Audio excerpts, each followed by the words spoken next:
I watched my fiancée check her lipstick in our hallway mirror and tell me, flatly, that I needed to stay home tonight so her ex wouldn't get weird. And in that moment, I felt something in me go quiet and final.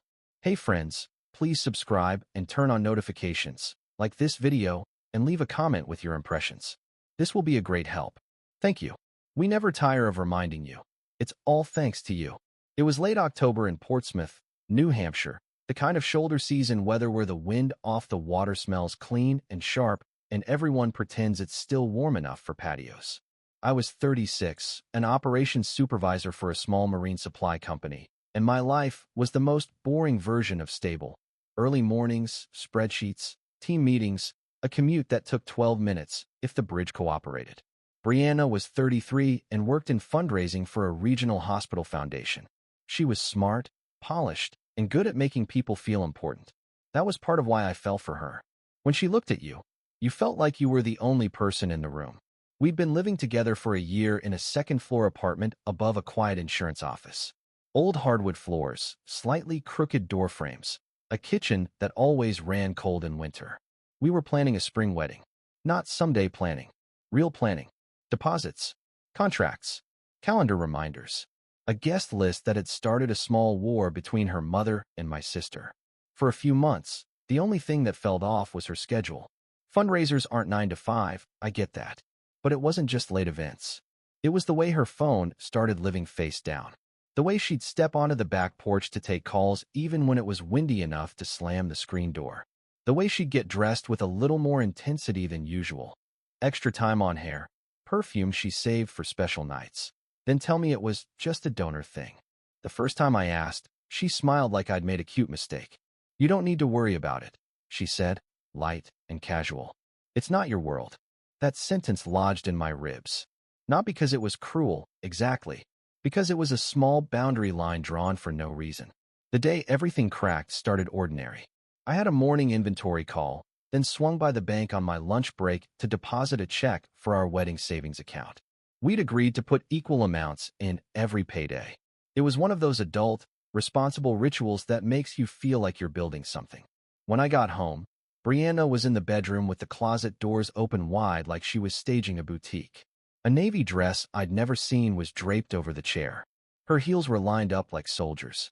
You look nice, I said, and meant it. Thanks, she said, not looking up. Her voice had that brisk, distracted tone she used when she was mentally already somewhere else.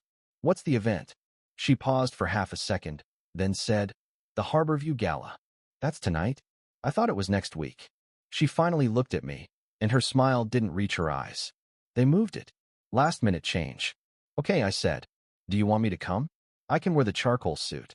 Her expression shifted like I'd offered something inconvenient. No, just that. No explanation. I waited, because sometimes people add words after they breathe. She didn't. Why not? I asked, still calm. Brianna put on an earring, watching herself in the mirror. Because I need you to stay home tonight. Bri, I started. She cut me off with a sigh that sounded practiced. Ethan, don't make this hard. Dylan is going to be there. The name landed like a dropped plate. Her ex had been a topic in the early months of our relationship in the normal way exes are. Some stories, some mild eye rolls, nothing dramatic. The one thing she'd always said was, it ended. We're fine. We don't do messy. Dylan, I repeated. Why is he going? He's on the planning committee, she said, like that was the most obvious thing in the world. He's been helping with donor outreach. That's new information, I said. It's not new, she snapped, then corrected herself too late. It's not important. I kept my voice level. If it's not important, why can't I come? Brianna turned away from the mirror and faced me fully. Her eyes were sharp now, annoyed. Because you make him uncomfortable. I blinked once. I've never met him. Exactly, she said, as if that proved her point. He's sensitive. He gets in his head. And I'm not spending the night managing two men's emotions. There it was. Not a mistake. Not a slip. A clean little statement that put me in the same category as a problem she had to handle. I stood there and listened to the blood in my ears for a moment, then asked, so the plan is I stay home, alone, while you go to a gala with your ex. It's for work, she said. And it's easier if you're not there. You have this face. Like you're judging. It's not a good look for me. A humiliating line doesn't always have to be loud. Sometimes it's said in a normal indoor voice while someone adjusts their bracelet. I nodded once. All right. She relaxed immediately, like she'd won a small negotiation. Thank you. That's mature.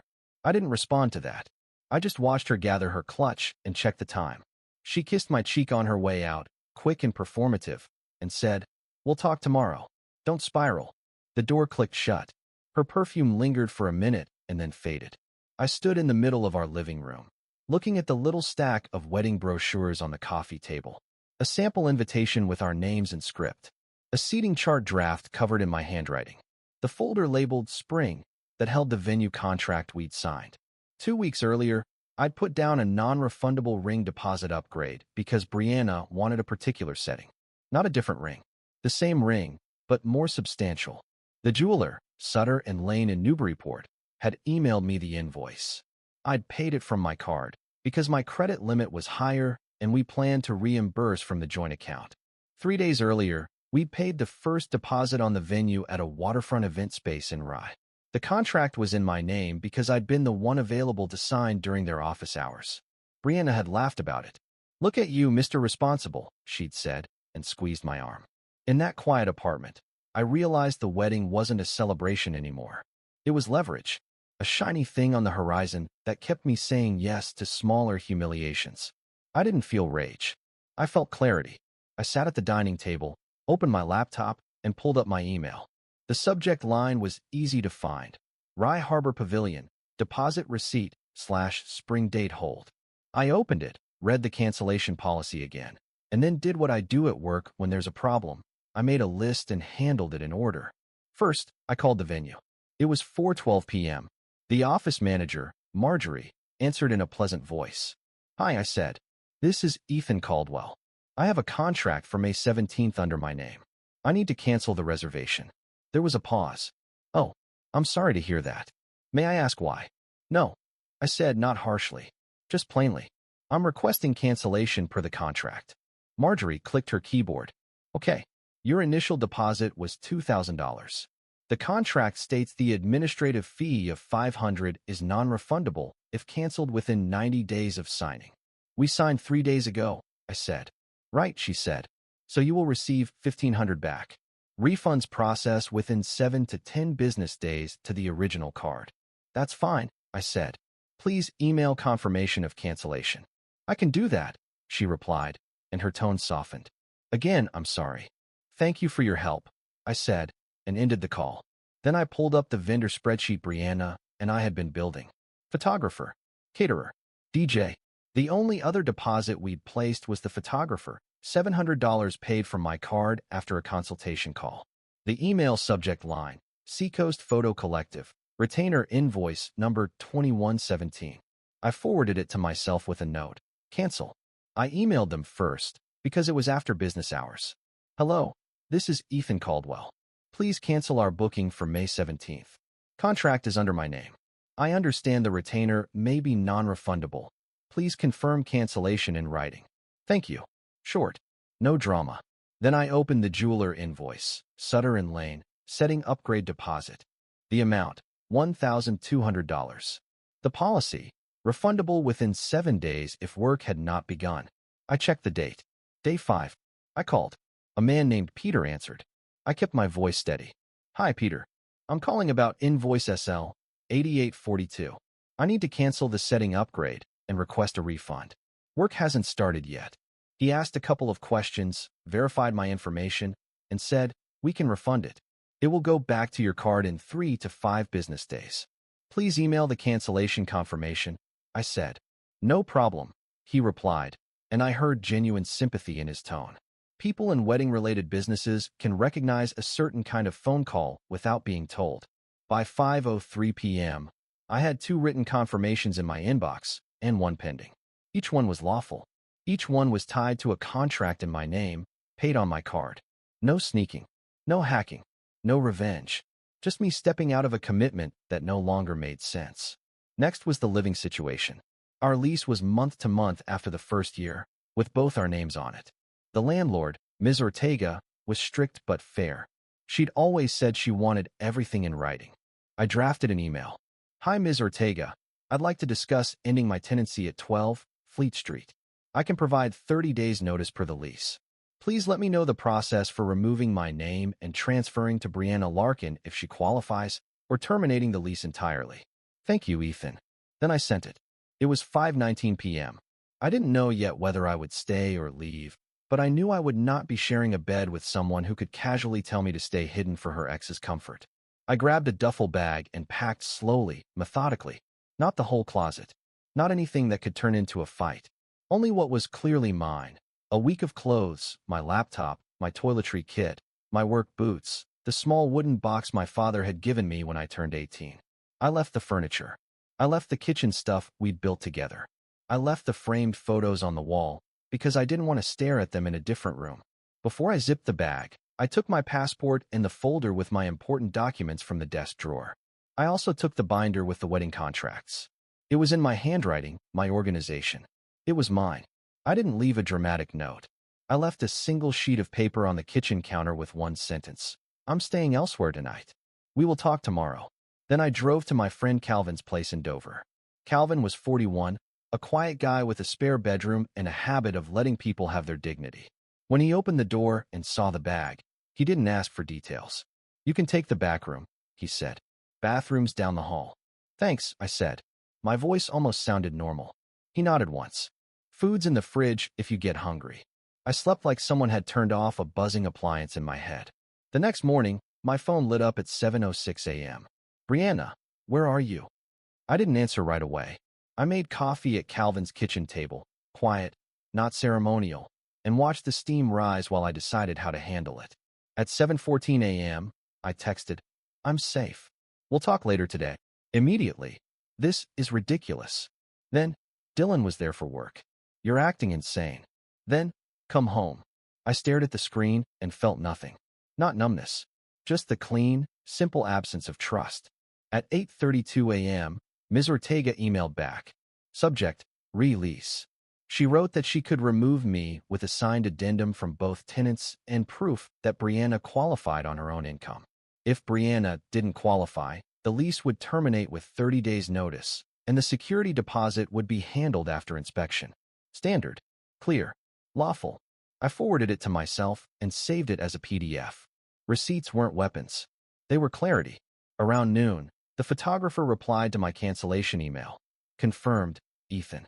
Your retainer is non-refundable as stated in the contract, but your date is released. Wishing you well. I stared at the line, wishing you well for a long second. Then I archived it. That $700 was a fee for learning something early. At 3:40 p.m., Brianna called. I let it go to voicemail. Her voicemail was breathy and angry. So you're punishing me now? Over a work event?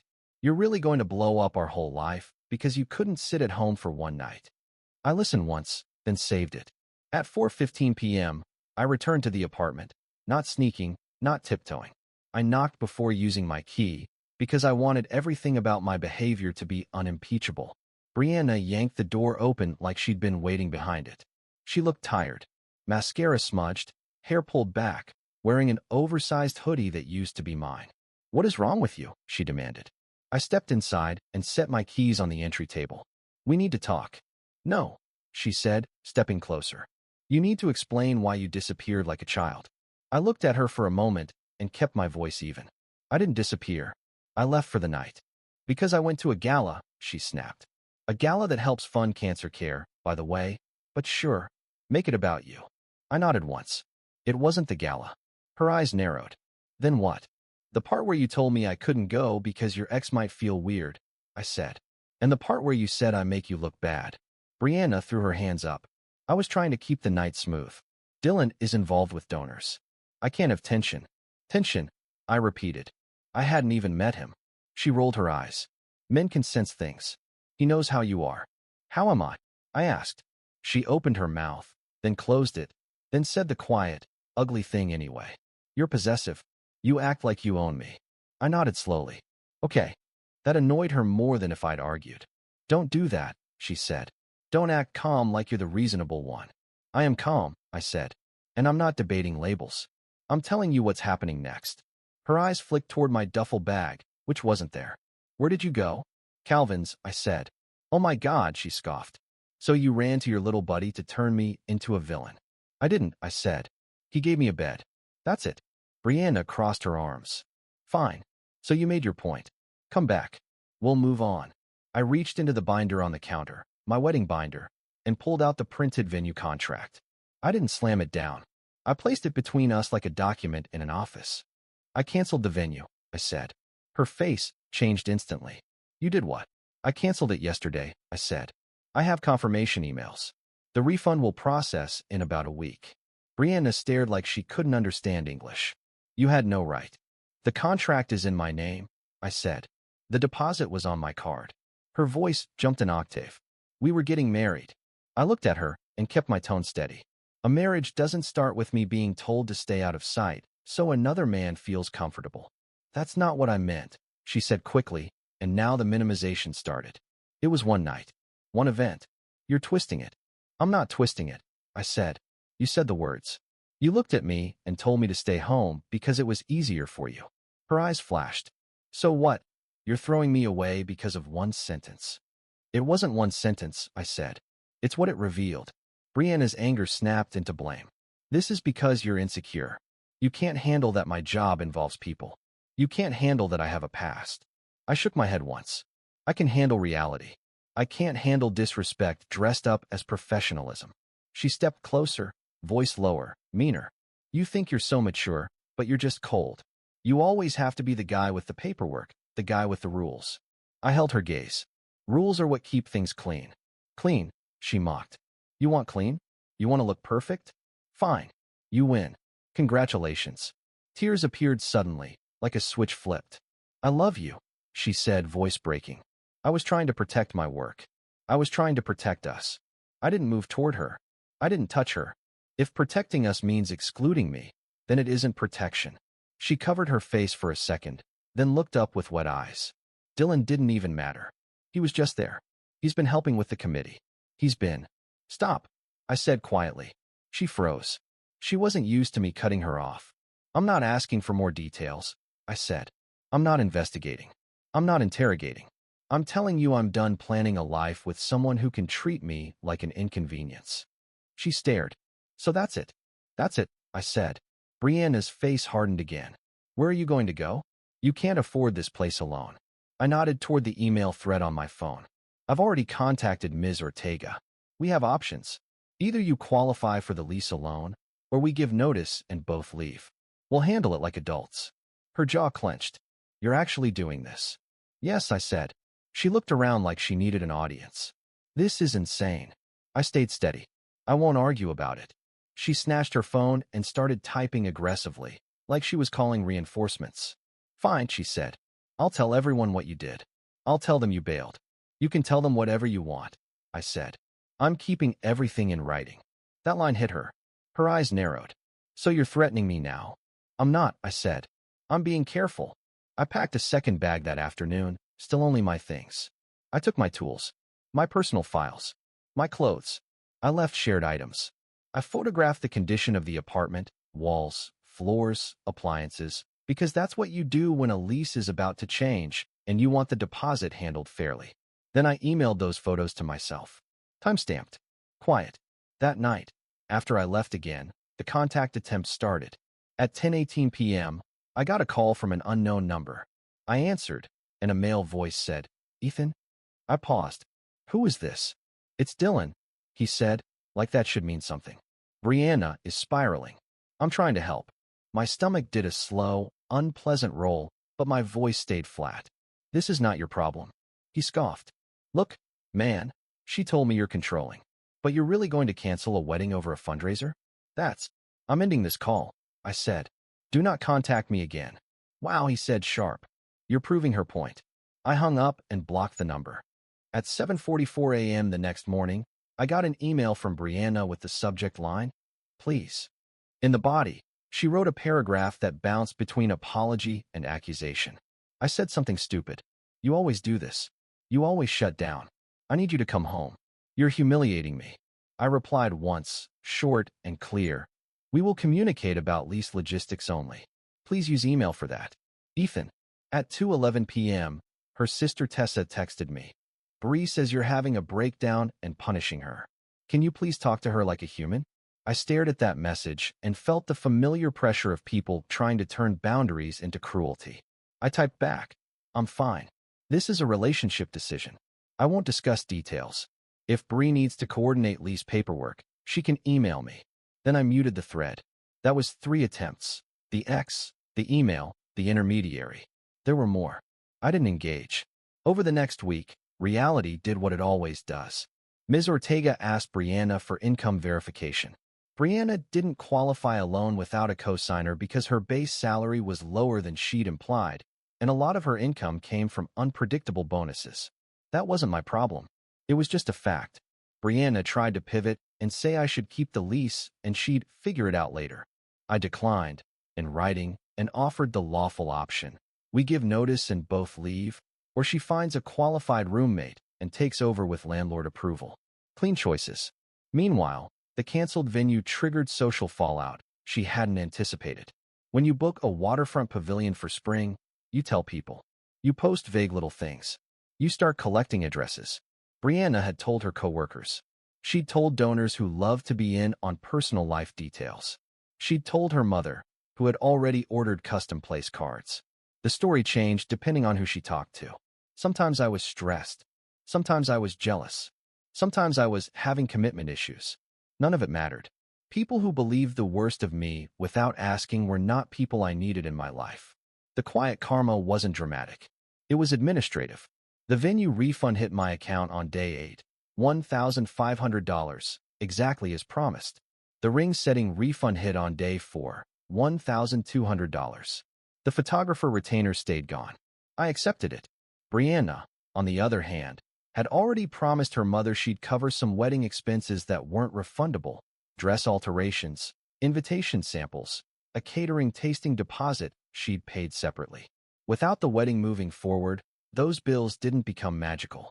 They just became hers. And Dylan, sensitive Dylan, turned out to be exactly what a man is when he only shows up in the shadows of someone else's relationship. Once Brianna was no longer the engaged woman with a stable home. Once she was just a stressed single woman scrambling for a new apartment, he got scarce. She texted me from another new number 2 weeks later. He stopped answering me. Are you happy now? I stared at it for a moment, then blocked it without replying. Happiness had nothing to do with it. Consequences did. By early December, we were both out of the apartment. We did a final walkthrough with Ms. Ortega present. No shouting, no scenes. Brianna tried to make small talk, and I kept it polite and brief. The deposit was returned minus a reasonable cleaning fee, split evenly by check because that's what the lease required. Paperwork. Receipts. Done. I moved into a smaller place closer to work. Nothing fancy, just clean and quiet. I bought a new set of towels, replaced the cracked phone case I'd been ignoring, and started sleeping through the night again. 3 months later, in March, I went to an evening talk at the music hall downtown. One of those community events where a local author speaks, and everyone pretends they're not there just to get out of the house. The lobby was warm, full of coats and low conversation, the kind of place that smells like old wood and winter air drying off. I was standing near a poster display, reading the description, when I heard my name. Ethan. I turned, and there was Brianna. She looked different. Not ruined, just thinned out around the edges. Hair shorter, makeup lighter, a careful expression, like she'd practiced this moment in her head and still didn't know how it would go. Hi, I said. She stepped closer, stopping at a respectful distance. I didn't know you came to these. I like talks, I said. Her eyes flicked down, then back up. Can we just talk for a minute? I considered it. Not because I wanted her back. Because I didn't want to be reactive. I didn't want to be the guy who flinched from someone in a public lobby.